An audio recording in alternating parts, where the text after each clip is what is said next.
Good morning, everybody.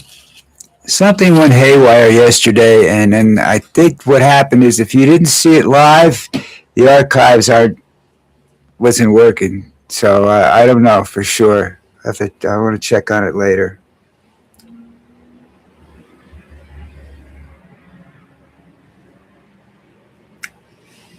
Let's see. National parks are not under attack. What's happened is that they're understaffed now because of Trump's budget cuts and whatnot. Cut the cuts to the national parks and build some fucked up, nasty looking statue, or try to redo a pool that didn't really need to be redone the way they did it and everything, and now it's closed. This is just Trump's simple business acumen. He builds all these great buildings, and eventually these buildings go bankrupt, you know, or he sells them and they go bankrupt. He his stuff is like when he builds it, it's so ornate it becomes obsolete within months, weeks, days, sometimes even. And he's just stupid that way. It's his ego that drives him. It's nothing else. It's not skill. And he's not designing these things. He can't draw a straight line. Oh, I don't know. I'm getting old, I guess, because I'm getting very grouchy where he's concerned. Let's see what was next. Well, the FIFA chief has screwed himself when he aligned himself with Fat Boy. And they tried to do that little maneuver with his son-in-law's brother. Didn't work, folks. They abandoned the project. It's going to stay the way it is. Maybe more teams, but it's going to stay the way it is, the organization. Except I think the president of the FIFA is going to be gone soon because he decided to tie his future to the wrong man. That's all. He thought he was going to get all this great glory and money because Trump promised him everything. And of course, Trump doesn't keep his promises. He promised to be faithful to his wife. He wasn't faithful to his wife. That's right there. Number one, forget it. He's not faithful. He's not going to keep his promises. He's a lying sack of shit, everybody. So, having said that,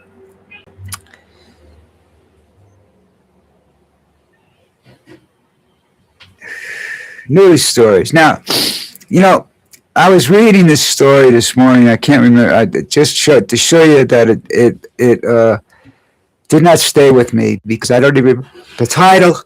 I just know that I stopped reading it because it was excessively long. Now, I always got most of my information out of what they call little fill-in articles, and that they were short, concise, and to the point, without all the bullshit flowers and literary excellence of the writer, who's showing off. It's the same with books. I don't like books that are overly descriptive of situations because I know what they look like. You don't have to tell me in greatest detail, that the rock was 2 degrees to the left. No, I don't care. It doesn't make the book any better. It's just you putting words into the book to make the book fit the length that you think it should be. Most books can be broken down by paragraphs as to what's exciting and what isn't. Some of the information is interesting and some of it just doesn't go with the story. The story is the part that you want to know about. The other side information, what this looks like or that look like. If your imagination needs that kind of input, then don't read the book because you don't have the right brain skills to read the book. Your imagination isn't there. So that's me. But now, I used to read the New York Times. Well, I never read the New York Times. I read the local newspapers because local newspapers tended to be more concise and to the point. New York Times was that thick. Especially the Sunday issue would come in, and it was there because the building would shake when they dropped them in front of your door. But that didn't I mean, there was more information. There was more ads and stuff in there, and there was more. Uh, Not well. There were sections of it. There were sections that they didn't need to do that large. Theater and stuff. That people were really into the theater back then. They're not now, for whatever the reasons are. I don't think that's a good thing, but you know, it's expensive. I can tell you that much. The Anyhow, the story, I'm reading the story, and I found there's the point of the story. I understood the point of the story, and I understood what they were saying. And the next thing I know, they're just going on and on and on. And it's unnecessary bullshit. Now, there are people like famous for writing articles and stuff like that. They're called in-depth articles. But if you have half a brain, you don't need the in-depth part because you've already gone there mentally. And I don't know. Maybe I'm just too smart to read like that. I don't know. It's like when I pick up a book, and I pick up a mystery book one time, and I read. I don't like the ones where they start off. The murder starts off first, and then they show you how they solved it. Well, you know how they're going to solve it. You can predict just about everything in it, especially if you're as old as I am and read as much and watched enough TV and everything. You don't need it anymore. It's one of my all-time favorite television shows with the Ellery Queen mystery series. And what they did with that was they didn't tell you who did it. They showed you the crime, but they never tells you who did. They didn't show you who did it or anything like that in the beginning. And you had to figure out what happened and everything along with everybody else. And they'd stop every once in a while to see if you could, what you thought and everything like that. And that was great because that challenged your mind. And I think there was 13 episodes, and one of them I figured it out in the first 5 minutes and turned it off because it wasn't worthwhile watching. I do that with a lot of shows. You get shows like NCIS, which is 22, 23 years it's been on. It's redundant, they have to go in personal aspects of the team now rather than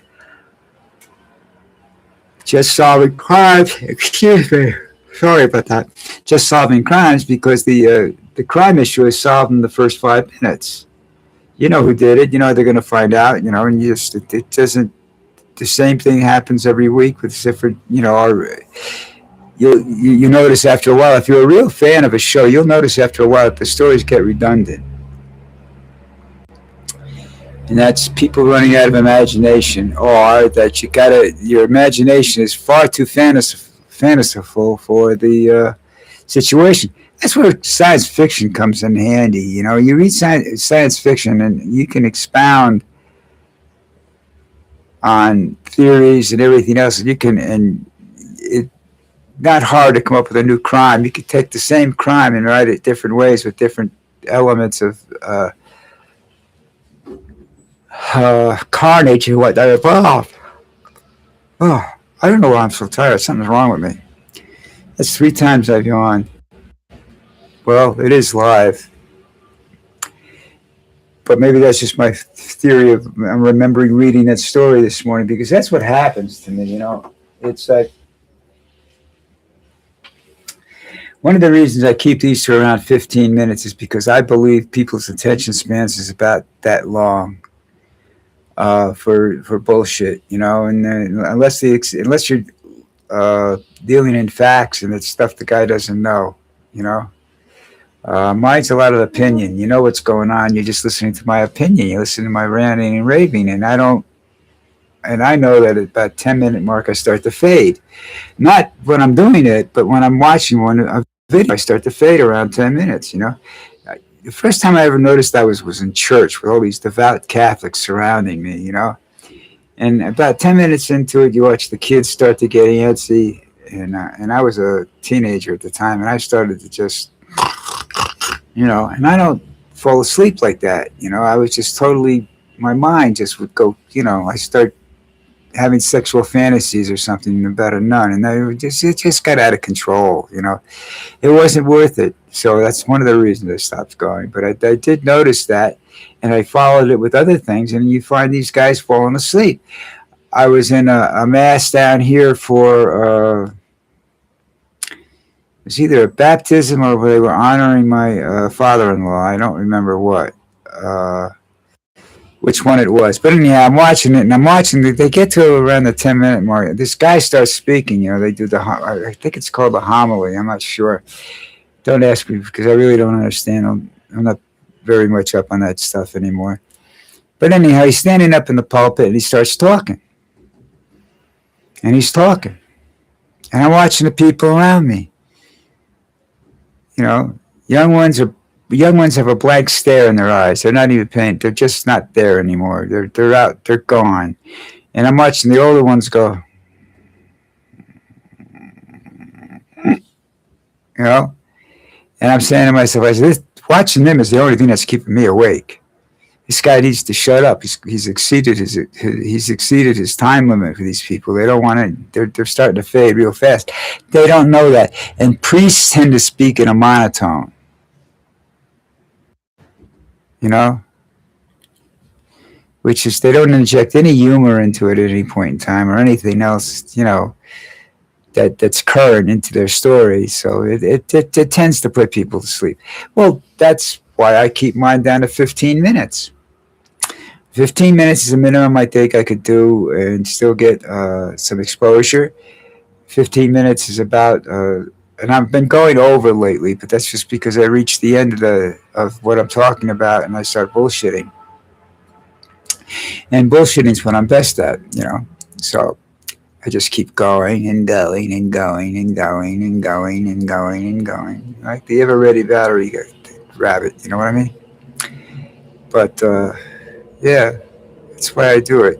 But the paper is the same thing. You know, you start to and then you know you're waiting for something interesting to happen, and they're doing all this background stuff and everything like that. Well, the reason you read the article is because you were interested in the story, or you knew something about the story, so, and more in depth. So you start to read it to find out, you know, exactly what happened and everything like that. And it takes you 25 minutes to get to the section where they start talking about the actual headline. And that's done a lot on YouTube, just like it was in the newspapers. You go to YouTube and you see these YouTube creators get paid. I'm not sure. Don't you know hold me to a stake about this. But the way things go, it appears that there's a couple of ways you can get paid. One is by clicking. In other words, if somebody clicks and opens up your video or article, you get paid X amount, and then the longer they watch it, the more you can get paid. So the trick is to make you click on it. So what do? They start with these, outlandish headlines, which Hearst was famous for. You know, he came up with that idea. Get people to start reading it, and you know, you sell a paper because they want to see what's behind the headline. They want to see the story behind the headline. And with YouTube, the problem you have is that the headline doesn't have anything to do with the story. You know, the story is 10 words. It's the end. In the meantime, you got to watch all this other garbage. And not that it's not interesting, and not that some people really appreciate it, but it doesn't have much to do with the reason that you clicked on a YouTube video anyhow, you know, or Occupy Democrats or whoever it is, you know. David Reddish. These are people that I've watched, and I just, you know, I've said people watch them, but they don't watch me. I don't understand. Well, yes, I do. But first of all, I don't have a studio. They all have studios. They all have, you know, 300 or 400,000 people viewers, you know, and I don't have that many. I've got 28 viewers, and then down here I have to start doing the regular. There's not many people are watching the live video anymore, so I have to go start doing the posted videos, you know, to get people back here. I'm not sure because most of my groups, fans and whatnot, are overseas. I get a lot out of Europe and whatnot, and Canada, and not too many in the United States. You know, competition in the United States is ridiculous. You really do have to do sensational articles to get people to watch. People have to be deaf, dumb, and stupid. And my listeners aren't deaf, dumb, and stupid. My listeners are fairly intelligent, from what I can tell. Uh, they have opinions. They're articulate. They're probably artificial. They're probably all artificial intelligence. They're bots, but what? I don't give a shit. They're watching it. I don't get paid with 28 viewers. All right. I think the minimum I have to have is it's either 2,500 or 250 or 2,500. I'm not sure which. And that's very difficult for me to do because I'm not going to spend a dime. All right, doing this. If I have to spend money, it's no fun anymore. And then I have to do it because I got a contract, and I don't want that. I don't want to do it if I want to do it. If I don't want to do it, screw it. I'm not doing it today. Does that affect my listeners? Yeah, they want to see me every day. These people that subscribe want to see me every day, and I don't. I'm sorry. Sometimes it's just not possible. I live a life. I'm retired, but I live a life. This is not a job. This is a hobby. This is something I do. I do every morning when I can. And it's beginning to. The timing here is beginning to become much of a problem of sorts because I have to start getting up earlier and stuff. But anyhow, I have appointments coming up this month. I won't be here a couple of days. One, I might make it back in time, but I don't want to. I hate the pressure because you're sitting there waiting for the exam or something like that, and you look at your watch. Oh man, I'm not going to make it. Shit, and I said I'd be here. That's life. That's where it goes. All right, I've exceeded my 15 minutes by 2, so I'm going to say that's it. I don't do Sundays, so I won't be here tomorrow. You guys have a wonderful day and stay cool because it's brutally hot down here in the West Coast of the United States. It's 10 times worse than it is here. So everybody take care. Suck on an ice cube, and I'll see you on Monday. Where? Oh, there.